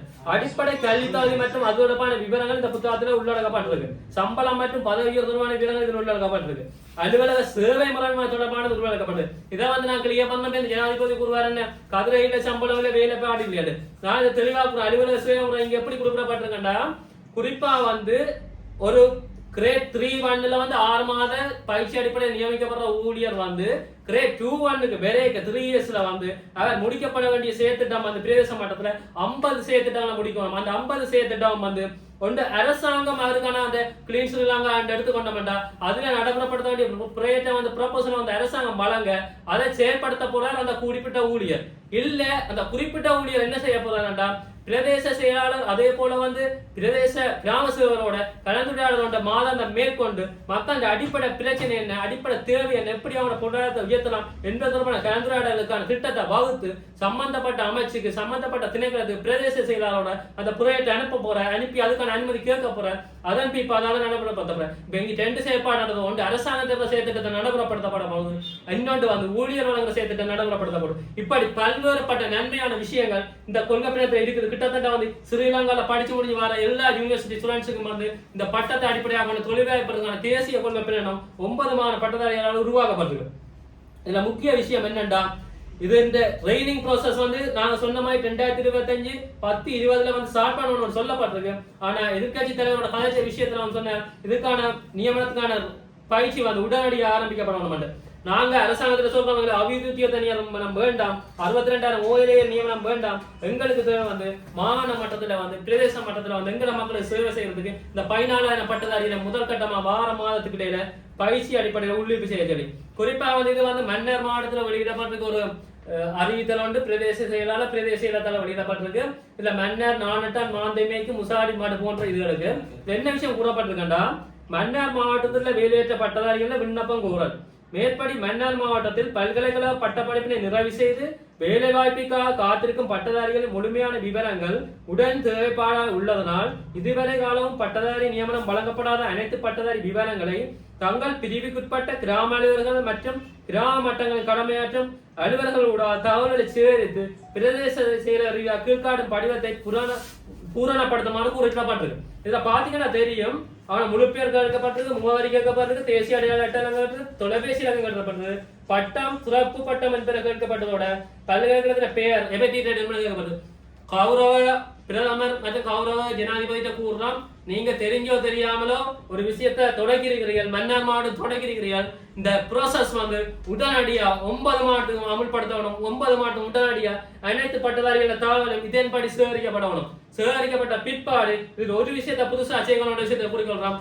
இந்த புதிய ப்ரோசஸ்ல இருக்கிற விஷயம் அவர்களுக்கான எபிலிட்டியோட சேர்த்து அவர்கள் பயிற்சி பெற விரும்பும் துறை எது என்றதை நீங்க அட்டாச் பண்ணணும். அதாவது பயிற்சி பெற விரும்புகிற துறை எது என்றதை தேர்வு செய்து அவர்களே தங்களுக்கான தொழில்வாய்ப்பை தேர்வு செய்து அவர்களுக்கான துறையை தேர்வு செய்து அதற்கான நேர்முகத்தை நிறுத்தி அந்த நாகக்கூறியின்படி எபிலிட்டியின் படி முதல் 14,000 பேரையும் 2023 முடிச்ச முதல் 14,000 பேரையும் அந்த குறித்த திணைக்களங்களுக்கு உள்ளிட்டு உடனடியாக செய்ய வேண்டும் என்று கூறிக்கொண்டு இந்த சொல்லப்பட்ட விஷயம் என்னன்னா 9 மாகாணத்துக்கும் கண்டிப்பா வந்து இந்த தாவல் சேகரிப்பு முறை வந்து உடனடியா நடைமுறைப்படுத்தணும். அதை விட கௌரவ எதிர்கட்சி தலைவர் 23ஆம் தேதி நான் சந்திச்சு கலந்துரையாடினப்போ வந்து கௌரவ பிரதம மந்திரி பட்டதாரிகள் 50,000 பட்டதாரிகளுக்கான அரசு திணைக்களங்கள்ல பல்வேறு திணைக்களங்கள்ல வெற்றிடங்கள் இருக்குன்னு சொல்லப்படுறது. அது சிங்களத்துல இருக்கு என்னன்னா தன்னட்ட පවතින ජාතික පාසල් සහ පළාත් පාසල්වල ශ්‍රී ලංකා කුරු සේවයේ පවතින පුරපාඩු 30ක් දීප ව්‍යාප්තියේ සේවයෙන් එක් ක්ෂේත්‍රවල අදාළව පවතින පුරපාඩු වලට සහ මූලික සුදුසුකම් වූ ධනතුරු වලට උපාධිය මූලික සුදුසුකම් වූ ධනතුරු වලට පුරපාඩු 50ක් දිවෙයි බව අගමැතිතුමිගේ කැමිටු වාර්තාව ප්‍රකාශ කළේ. අප කෞරව பிரதமரின் அமைச்சர் அந்த கமிட்டி குழு வந்து முடிவு பண்ணிக்கன 50 வேகன்சி இருக்குது. பட்டத்தை அடிப்படையாக தகுதி கொண்ட வெற்றிடம் இருக்குன்னு எப்ப வெளியிடப்பட்டிருக்கு? 2025 10/2ஆம் மாதம் வெளியிடப்பட்டிருக்கு இந்த அறிக்கை. இந்த அறிக்கை வந்து இதுவரை நடைமுறைப்படுத்தல. இந்த 50,000 வெற்றிடம் நிரப்பப்படையில நாங்க சொல்றோம் என்னடா, நீங்க எங்களுக்கு 50,000 வெற்றிடத்தை உடனடியாக நிரப்ப வேண்டாம், இந்த 14,000 வெற்றிடத்தை தான் நிரப்ப சொல்லி நாங்க கேட்கிறோம். இதை விட இன்னும் ஒரு விஷயம் என்னன்னா, பட்டதாரிகளை வந்து இங்க வடக்கு மாநிலத்தை சேர்ந்த பாராளுமன்ற உறுப்பினர் ஒரு விஷயம் கூறிக்கொள்றோம் என்னன்னா, கௌரவ அமைச்சர்கள் டிசிசி மீட்டிங்ல கௌரவ ராமநாதன் அச்சுனார் கேள்வி கேட்ட ஒரு விஷயம் குறிப்பிட்டிருந்தார். பட்டதாரிகளுக்கு வந்து முந்தின மாதிரி பெல் பிட்டிங் பண்ணலாம், அவனோட தகுதியை பரிச்சு ஒதுக்கணும் அப்படி கிடையாது. கௌரவ அமைச்சருக்கு நான் தெளிவாக கூறுற ஒரு விஷயம் என்னன்னா, கௌரவ அமைச்சரே நீங்க முதல்ல பழைய தேடி பாருங்க. கடந்த காலத்துல உங்களுடைய செயற்பாடு எப்படி இருந்தது, இப்ப எப்படி இருக்காண்டு. அதாவது வந்து பல்கா பட்டதாரிகள் தகுதி இல்லாம தோக்கணக்கா கொண்டே போடுங்க, அவித்துவ நியமனம் கொடுங்கன்னு போராட்டம் செஞ்சு 30 வருஷமா செஞ்சது நீங்க. ஆனா வந்து கௌரவ எதிர்கட்சி பாராளுமன்ற கேள்வி கேட்டோம்னா அவரை வந்து நீங்க பிரபுறீங்க. அதே போல வந்து சொல்றேன், பழசு உறுப்பினர் எதிர்கட்சி பாராளுமன்ற உறுப்பினர் பட்டதாரிகளை சீனியரிட்டி அடிப்படையில ஆட்சேபம் செய்யணும். நீங்க சொல்றீங்க அப்படி செய்ய இயலாது, போட்டி பரீட்சை வச்சுதான். போட்டி பரீட்சை வச்சுட்டா அப்படி அவர்களுக்கான நியாயமான தீர்வு அமையும். இப்படி பல்வேறுபட்ட விஷயங்களை வந்து நான் முன்வைக்கிறதோட இந்த மன்னார் மாவட்டத்துல தகவல் செய்ய விஷயம் வந்து நாங்கள் நன்றோம் என்னன்னா, குறிப்பா வந்து இதை பாத்தீங்கன்னா தெரியும், இது வந்து உள்ளூராட்சி சபை தேர்தலுக்காக இடம்பெற்ற விஷயம். இது வந்து நான் நினைக்கிறேன் 3 தேர்தல்கள், அதாவது வந்து உள்ளூராட்சி பாராளுமன்றம், அதே போல வந்து இப்ப மாகாண சபை இருக்கு. இப்ப பல்வேறு காரணத்தை கொண்டு வந்து உள்ளூராட்சி சபைக்கானது, பிரதேசிய சபைக்கானது, பிரதேச சபைக்கானது வந்து பாராளுமன்றம், அதே போல வந்து மாகாண சபை. அடுத்த தேர்தலுக்காக இந்த மன்னார் மாவட்டத்துல மேற்கொள்ற இந்த ஆட்சி தாவல் திரட்டுறது வந்து மாகாண சபை தேர்தலுக்காக மேற்கொள்றது எங்களுக்கான சந்தேகமா இருக்கு. நாங்க சொல்றோம் இந்த அரசியல் செயற்பாடுலாம் முற்றுமுழுதா நிறுத்திட்டு நாங்கள் பாராளுமன்றத்தை சமர்ப்பித்த இந்த தேசிய கொள்கை பிரேரத்துக்கு ஆதரவு தெரிவித்து கைவு தூக்குறதோட உடனடியாக 9 மாகாணத்துக்கு மன்னார் மாவட்டத்தில் தகவல் சேகரிக்கிறத போல பட்டதாரிகள தகவல் வந்து பிரதேச செயலா மட்டத்தினோட உடனடியாக சேகரிக்கப்பட்டு 2023 12ஆம் மாதம் முன்ன பட்டப்படிப்பை முடிச்ச மாணவர்களுக்கு 2025 10ஆம் மாதம் 20ஆம் தேதி உடனடியாக பயிற்சி ஆரம்பிக்கணும். இந்த கொள்கை பிரகடனத்தில் குறிப்பிடப்பட்டபடியான தொழில் வாய்ப்புகள் வழங்கப்படணும். கிட்டத்தட்ட இந்த கொள்கை பிரகடனத்தில் குறிப்பிடப்பட்ட அடிப்படை சம்பளம் வந்து கிட்டத்தட்ட அரசாங்கத்தால் 70,000 முதல் வழங்கப்படும். ஆனா வந்து அதுக்கு பிறகு வந்து பதவியில் வழங்கப்படுற சம்பளம் அனைத்துமே வந்து அவங்க செய்யற செயற்திட்டத்தின் ஊடாக தான் அவங்களுக்கு வரப்போதடி அவங்க ஓய்வூதியம் பெறும் மட்டும் அதன் அடிப்படையிலேயே சலுகை வழங்கப்படும் என்றதோட வந்து நாட்டின் பொருளாதாரம் வளமைக்கு திரும்ப வந்து இதில் உள்ள சர்வீஸ் அடிப்படையில் அவங்களோட சேலரி வழங்கப்படும். நாங்க கேட்கிறோம் நாட்டுல பொருளாதாரத்தை திருப்பி கொண்டுறதா. இப்படி பல்வேறுபட்ட கோரிக்கைகளை முன்வைச்சு இந்த ஊடகம் இப்ப வடக்குல மேற்கொள்றாங்க. காரணம் என்னண்டாக்கு முக்கியமான நினைவு நாள் கௌரவ எதிர்கட்சி பாராளுமன்ற ராமநாதன் அச்சுனார் நான் சொல்ற விஷயம் என்னண்டா, இதுல முழுமையா வந்து பட்டதாரிகள் எதிர்காலம் அடங்கி இருக்கு, முழுமையான ஆதாரங்கள் எவிடன்ஸ்கள் இருக்குது. இதை வந்து நான் கண்டிப்பா வந்து உங்கள்ட்ட கையளிக்க வேண்டிய தேவைப்பாடு இருக்குது. வடக்குக்கு வெறப்போ வந்து கண்டிப்பா வந்து எங்களோட தொடர்பு கொள்ளுங்க. குறிப்பா பாத்தீங்கன்னா தெரியும், ஜேபி இந்த பட்டதாரி சங்கத்தை இயக்கினது யார் என்ற லோகோ இருக்குது, அதுல செயற்பாட்டாளர்கள் யார் என்ற டீட்டெயில் ஃபுல்லா இருக்குது. இந்த இதுல ஜனாதிபதி நிக்கிறார் அந்த சங்கத்துக்கு. அதே போல வந்து பாத்தீங்கன்னா தெரியும், அந்த சங்கம் வெளியிட்டாரு பட்டதாரிகளுக்கு வருடாந்த வேலை வழங்கும் தேசிய திட்டத்தை தீட்டண்டு 2020 போராட்டம் செய்ததுக்கான இந்த நோட்டீஸ் இருக்கு பாருங்க. அதே சங்கம் ஜேபி சங்கம் இந்த மகேஷ் அம்பியப்பட்டி என்றவர். இது அன்றகுமார வந்து COVID-19 டைம்ல மாஸ்க போட்டுக்கொண்டு நின்று பாராளுமன்றத்தில் கத்துறாருன்னா போலீசாரால வந்து பட்டதாரிகள் தாக்கப்படுறாங்க, அதை தடுத்து நிறுத்துங்கன்னு கத்துறதுக்கான ஆதாரம் அதே சங்கம் வெளியிட்ட அறிக்கையில இருக்கு. அப்ப அடுத்தது வந்து பாத்தீங்கன்னா தெரியும், இன்றைக்கு அந்த பட்டதாரிகள் இந்த எங்கட பட்டதாரி சகோதரர் போராட்டம் செய்யலாம், ஆனா இன்றைக்கு இவங்க கண்டுக்காம இருக்கிறாங்க. ஆனா வாக்க பெரும் மட்டும் அவங்கள பயன்படுத்திக்கிறாங்க. அதே போல பாத்தீங்கன்னா தெரியும், இன்றைக்கு போலீசாரை பயன்படுத்தி பெண்களுக்கு எதிராக கூட அடக்குமுறையில் மேற்கொள்ளப்படுறது பட்டதாரி பெண்களுக்கு கூட கௌரவ பிரதம மந்திரியை கேட்கிறோம், நீங்க பெண்கள் உரிமையை எத்தனையோ விஷயம் கலைக்கிறீங்க, இதுல நிக்கிறவங்க பெண்களா தெரியலையா? இவங்க நாளைக்கு நீங்க சொல்றது போல 5 வருஷம் வெயிட் பண்ண பிள்ளைகள் நாளைக்கு வேலை வேப்ப ஒன்றுங்க வழங்கலேண்டா. இன்றைக்கு உதாரணமா எடுத்துக்கொண்டா தேசிய கல்லூரியில படிச்சு வர ஒரு டிப்ளோமாதாரி ஒரு அரச தொழில் கிடைச்சோட தான் விரும்பிய ஒரு வாழ்க்கை துணையை தேர்வு செஞ்சு தன் வாழ்க்கையை அமைச்சு கொண்டு போறான். ஆனா ஒரு டிஸ்ட்ரிக்ட் ரேங்க் எடுத்து யூனிவர்சிட்டிக்கு போனவன் தன் வாழ்க்கையை அமைக்க முடியாம நாட்டுக்கு சேவை செய்ய முடியாம இன்றைக்கு பிச்சைக்காரனா இருக்கான். இன்றைக்கு பட்டம் படிச்சவன் பிச்சைக்காரனா இருக்கான், டிப்ளமா படிச்சவன் வசதிக்காரனா இருக்கான். இதை உருவாக்கியத உங்களோட 30 வருஷ போராட்டங்களும் 30 வருஷ ஆர்ப்பாட்டங்களும் தான். நீங்க ஒழுங்கான வகையில் அமைதியா இருந்திருந்தா அந்த நேரமே முந்தின அரசாங்கம் ஓர்டர் அடிப்படையில ஒழுங்கா அரசனியத்தை வழங்கி கொண்டு வந்திருக்கும். இப்ப ஒண்ணு கட்ட போயில உடனடியா நாங்க சொல்றோம் 5-6 வருஷம் வெயிட் பண்ண இந்த பெண் பிள்ளைகள் இன்றைக்கு திருமணம் செய்ய முடியாம, தன்னோட வாழ்க்கையை வாழ்க்க முடியாம, தொழிலும் இல்லாம, மக்களுக்கு சேவை செய்ய முடியாம, பாரிய மன உளைச்சல்ல எல்லா மாநிலத்திலும் இருக்காங்க. நீங்க கூறுறது போல ஓஏஏஎல் பரீட்சை எழுதி வேலைக்கு போறதோ ஆசிரியம் நம்மளுக்கு போறதா இருந்தா நாங்க இன்றைக்கு தேசிய கல்விக்கு போயிருப்போம். நாங்க இன்றைக்கு பல்கலைக்கழகத்தை விட்டுட்டு ஓஏஏல படிச்சுட்டு போட்டி பரீட்சை எழுதி வேலைக்கு போயிருப்போம். நாங்க இன்றைக்கு தனியார் துறையில வேலைக்கு இருந்தா பல்கலைக்கழகம் போகாம ஓஏஏலோடைய தனியார் துறைக்கு போயிருப்போம். அப்ப நாங்க சொல்ற விஷயம் என்னன்னா, நாங்க மக்களுக்கு சேவை செய்ய மக்கள்கிட்ட பொருளாதார கட்டியளப்பு தான் பல்கலைக்கழகத்தை தேர்வு செஞ்சது, அங்க படிச்சது, முழுக்க கஷ்டப்பட்டு நாங்க பட்ட சான்றிதழ் பெற்றுக்கொண்டு வந்தது. நீங்க அரசியல் செய்யவும், நீங்க அரசியல் செஞ்ச ஒரு குட்பத்துடைய போடுறதுக்கும் நாங்க படிக்கல. ஒட்டுமொத்தமா சொல்றேன், எதிர்கட்சி தலைவர் பாராளுமன்ற என்னோட கதைக்கு கூறின விஷயத்தை போன்ற இங்க குறிப்பிடுறேன். கௌரவ ஜனாதிபதிட்ட நீங்க எதிர்கட்சிகளை பற்றி குற்றம் சாட்டுறதா என்னவா இருந்தாலும் எங்களுக்கு பிரச்சனை இல்லை. நாங்க சொல்றேன், நீங்க பேக்கான பிறகு இன்றைக்கு நீங்க வாக்கு வணிகளை பேக்கான பிறகு எங்களை பாராளுமன்றத்தை கூப்பிட்டு ஒரு மனிதர் கதைக்கிறாரா அதை நாங்க பாராட்டி ஆகணும். அதை விட இன்னொரு விஷயம் என்னடா, அவர் எங்கட பட்டத்தை இவங்க இதே மதிக்கிறார். அப்ப அந்த வகையில அவர் சொன்ன விஷயம் என்னடா, நான் தேர்தலுக்கு முன்ன எங்கேயாவது ஒரு இடத்துல பட்டதாரிகளுக்கு வேலை வாய்ப்பு உடனடியா வழங்கணும்னு கூறினா இல்ல, நான் கூறேன், நான் ஜனாதிபதியா இருக்கிற தற்போதைய கௌரவ ஜனாதிபதி பட்டதாரிகளுக்கு உடனடியா வேலை வாய்ப்பு வழங்கணும்னு கூறினபடியா நீங்களா நேரம் அவருக்கு வாக்களித்தீர்கள். இன்றைக்கு தொழிலாளிகள் ஆனா தீர்மானிச்சு வச்சிருந்தது நீங்கள் உருவாக்கி கொண்டு வந்த இதே கொள்கை பிரயாணம் போல பட்டதாரிகள் வருடாந்த ஆட்சேர்ப்பு பயனுள்ள வேலை வாய்ப்பு தான் நான் தீர்மானிச்சிருந்தது. அது வெற்றி பெற்ற பிறகு நான் செய்வேன் என்று உங்கள்கிட்ட கூறியிருந்தேன். ஆனா நீங்க நம்பவில்லை. ஆனா கௌரவ ஜனாதிபதி கூறின பொய் வாக்குறுதிகள், பொய் ஆதாரங்கள், வீடியோ எல்லாத்தையும் பார்த்து நம்பி நீங்க வாக்களித்து விட்டீங்கன்ற ஒரு விஷயத்தை எனக்கு அங்க தெளிவாக குறிப்பிடுறேன். நான் கௌரவ எதிர்கட்சி தலைவருக்கும் கௌரவ பாராளுமன்ற அர்ச்சனா நன்றி கூறுறத ஒரு விஷயம் குறிப்பிடுறேன். கௌரவ எதிர்கட்சி தலைவருக்கு பூர்ண தயாரா இருக்கிறார். அதே போல கௌரவ எதிர்கட்சி பாராளுமன்ற உறுப்பினர் ராமநாதன் அர்ச்சனா அவர்கிட்ட முழுமையான ஆதாரங்களை நாங்க கையளிக்கிறோம். வேற எந்த தமிழ் கட்சியையும் நாங்க நம்பல, வேற எந்த தமிழ் கட்சியிலும் இது தொடர்பாக கதைக்கவும் இல்லை, கோரிக்கையும் வைக்கல. எங்களுக்கா வடக்குல இருந்து எல்லா மாவட்டத்தையும் பிரேதப்படுத்தி கோரிக்கை விடுக்கிறது ஒரே ஒரு கௌரவ ராமநாதன் அர்ச்சனா அவர்கள் மட்டும்தான். அவர்கள்ட்ட ஒரு விண்ணப்பத்தை முன்வைக்கிறோம். இன்றைக்கு முக்கியமான ஒரு நினைவு நாள். எங்களுடைய திலீபனா பாரிய தியாகம் செஞ்சு இந்த மண்ணுக்கா பாரிய தியாகம் செஞ்சு உணவின்றி 10 நாள் தன் வாழ்க்கையை இழந்து தன் உயிரை அர்ப்பணிச்சு சமாதி தியாகம் அடைந்த நாள். அந்த நாள்ல உங்கள்கிட்ட ஒரு முக்கியமான கோரிக்கை முன்வைக்கிறோம். இந்த பட்டதாரி இலங்கை அனைத்து தமிழ் சிங்கள முஸ்லீம் பட்டதாரிகளை தேர்தலுக்கு பயன்படுத்துற முற்றுமுழுதா நிறுத்தி உங்களோட அரசியல் அராயத்தை முற்றுமுழுதா இல்லாம பண்ணி பட்டதாரிகளுக்கான முறையான தேசிய கொள்கை, முறையான வேலை திட்டம் உருவாக்குற பிரேனைய பாராளுமன்றத்தை நீங்க சமர்ப்பிச்சிருக்கிறார். உடனடியா சபாநாயகரோட இது தொடர்பான விவாதத்தை உடனடியாக அழைக்கவும், அழைச்சு அங்கு வாக்கெடுப்பை மேற்கொள்ளவும்.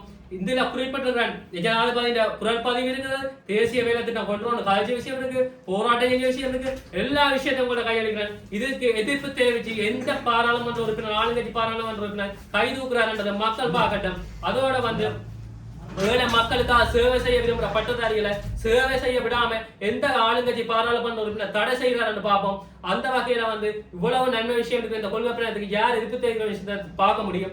அடுத்த இந்த விஷயத்தை நீங்க வெற்றிகரமா முடிக்கிற சந்தர்ப்பத்துல வடக்கு கிழக்கு தழுவிய அனைத்து ரீதியில உங்களுக்கு பாரிய ஆதரவு கிடைக்கிறதோட நான் இன்னொரு விஷயம், முக்கியமான விஷயத்தை வென்றதை நான் குறிப்பிட்டுக் அடுத்த மாகாண சபை தேர்தலில் முதலமைச்சர் ஆகணும் என்ற கனவு உங்களுக்கு இருக்கண்டா, அது கண்டிப்பா நிறைவேறதுக்கு வடக்கு ஒட்டுமொத்த பட்டதாரிகளும் பூர்ண ஆதரவு நாங்க தருவோம். எங்கட பட்டங்கள் அரசியலாக பட்டிருக்கு, எங்களோட எதிர்காலத்தோட விளையாடி இருக்கிறாங்க, எங்களோட எதிர்காலத்தை ஒட்டுமொத்தம் அடிச்சிருக்கிறாங்க.